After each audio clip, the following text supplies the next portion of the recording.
Good day mga kawanuan, kumusta kayo? So medyo gusto natin magbigay ng reaction dito sa bagong trending na naman na pinag-uusapan na itong vlogger na si Chris Bryant is gumawa ng content, no?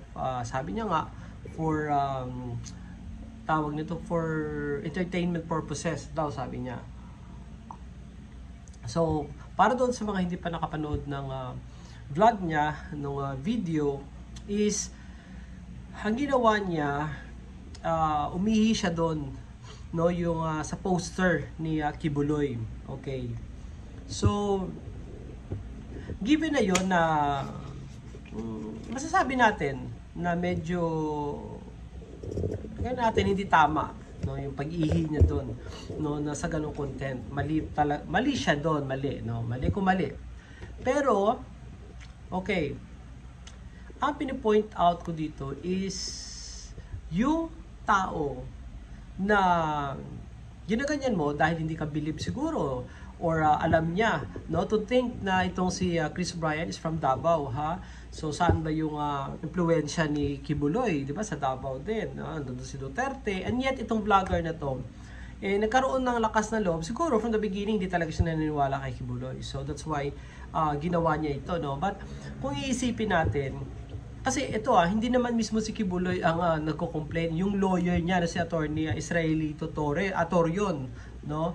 So at ito pa, yung dinidemand nila na danyos is 10 million. Pag-uyagoy, grabe naman yun. Parang wala na bang trabaho tong lawyer na to para magano, no? So obvious, no, na itong bata na vlogger na wala namang kinikita, tapos magcha-charge ka ng 10 million. Saan niya kukuhanin yun? 'Di ba? At yung point ko dito is yung sinasabi niyo na talagang appointed son of God, tapos kailangan taga-respetuhin. Saan ba ngayon yung sinasabi nyo appointed son of God na yan, no? I-recall lang natin, no, na itong sinasabi nyo ng kagalang-galang, no, na si Kibuloy is na-charge siya, no, with sex trafficking of children, fraud and coercion and bulk cash smuggling. Yun po yung kagalang-galang. At ito pa, di ba?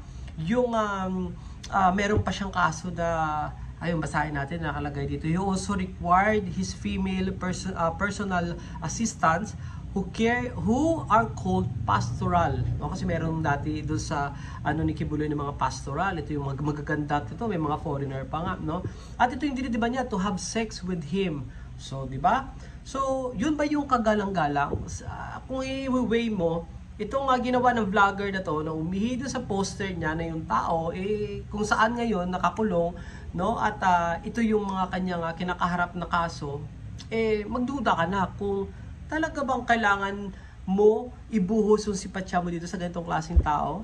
I don't think so, no? Ako hindi ako mas dapat nga tinaihan pa ng bata yung ng tarpaulin ni Kibuloy, kasi hindi naman siya dapat simbahin, hindi siya dapat bigyan ng respeto. Sa mga kaso niya kinakaharap, wala. Hindi siya dapat respetuhin.